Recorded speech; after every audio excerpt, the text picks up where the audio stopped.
Rico here. Hey you guys, I am back, uploaded on your computer screens once again.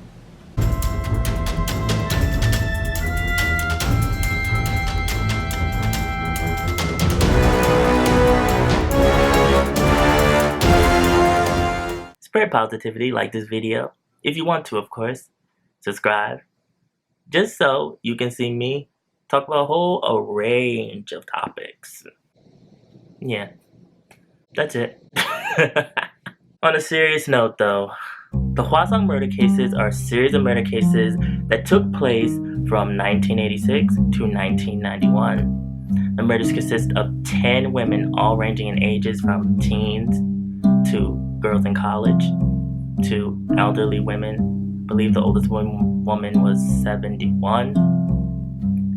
And they were raped, killed by strangulation, tied up, and thrown in the field.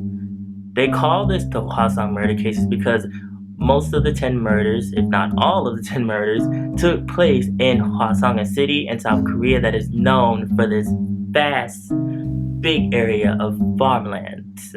So it's very easy for this murderer to go and kidnap these girls, these women, go and do whatever he wanted to do with them, and toss them to the side. It was a huge outrage in the 90s over these murder cases. They were telling people stay in your house, especially if you were female, and the murderer was never caught. These cases continue to be unsolved to this day, and people in South Korea consider this one of the biggest murder cases in their history. So it's very important that if you're interested in Korean culture outside of K-pop, that you know a little bit about this and that you can impress Korean people by talking about this. Then, just out of nowhere, boom, there was an update. And somehow, they took and found some DNA evidence in 3 of the victims' underwear, and they linked it to an inmate that's already in jail. I mean, what more could you been doing? And his name is Lee Jae.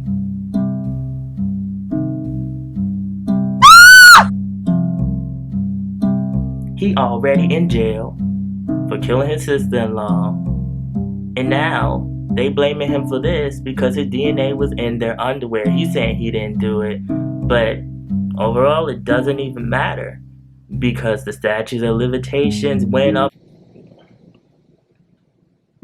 So now they crafted this image. When I saw this image and the headline, I thought that I was a 70-year-old man. I thought I was in a Looney Tunes episode and my soul drifted out my body.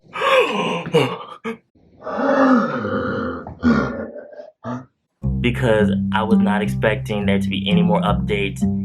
It's 30 years later, you guys. And they found someone, and he's kind of just sitting pretty in jail. I mean, he's already in jail. He's not going anywhere.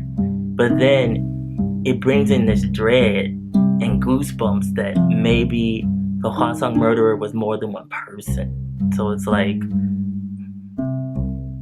could have been 3 guys. I feel sorry for the family members of the 3 girls where his DNA was found, because this is gonna uncover so many emotions that they probably worked so hard to put away and get over.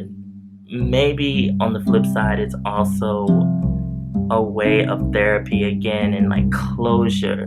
So like, now we know who killed our daughters, our wives, our sisters. I definitely think that it's bittersweet. South Korea, over the years, they're like, we're gonna take a bad thing, make it into a good thing. They've made so many forms of media, movies, dramas based off the Hwaseong murder cases. It's all started with Memories of Murder, which is a classic Korean movie. Went from there, we have Memoirs of a Murderess, loosely also based off of the Hwaseong murder cases. We have the drama that was very popular when it was airing called Signal. Hugely popular drama. Tunnel came after that. I don't think Tono was as popular as Signal. We also had, before both of these two dramas, Gapdongi, which Lee Jun, who is from the idol group In Black, did amazing in this drama. I mean, he should have won so many awards. And this is coming from a person who does not really like to see idols in dramas, but he played the hell out of his role. I loved it. I love most of the TV dramas and the movies that were inspired by the Hwaseong murder cases. I'm just interested in stuff like that. If you don't know me, you know I will go Law and Order, Cold Case, Without a Trace, up in here. I love like murder cases, and I love seeing things related to that. It's just interesting to like nitpick the mystery, but at the same time, this is still like a mix of emotions for me, and I know it's a mix of emotions for people in South Korea because this is a case that's been lingering over them for years, and people have sat around and talked, and they're like, we don't know if he went to America, we don't know if the murderer is still sitting around in South Korea, maybe he died. And now to have this piece of information come up, I don't know if people in South Korea are gonna think that, okay, now he's caught, but he's not really caught, but he kind of did himself in because he got caught and put in jail for something else that was not the Hwaseong murder cases, or if it's gonna spark anger.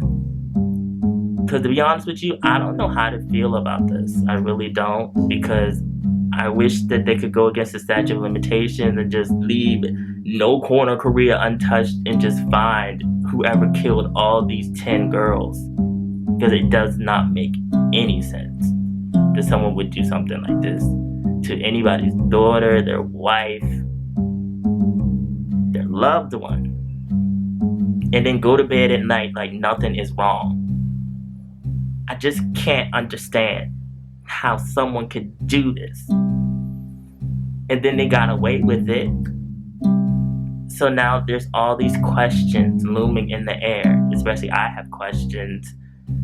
Does this guy, Lee Chon-jae, who's claiming that he had nothing to do with the Hwaseong murder cases, actually covering for other people who are involved? So that's why he's denying any claims of being involved in these horrific cases? Or is he telling the truth? Could be one or the other, really. It's just sad that there isn't any true closure to these cases. But I guess we'll all be there if they decide to make another movie based off of them, because I know I would be. I guess they say we're gonna make some money too. We gonna go and cash them checks, we're gonna get them wands. But yeah, you guys, this is a lot to think about. Follow my social media, mostly my Instagram. I also have a blog on East Asian pop culture. The link is always in the description box below. My music video is up here. Yeah, around here. Remember, be real, stay real, live in the real. And I will surely be back.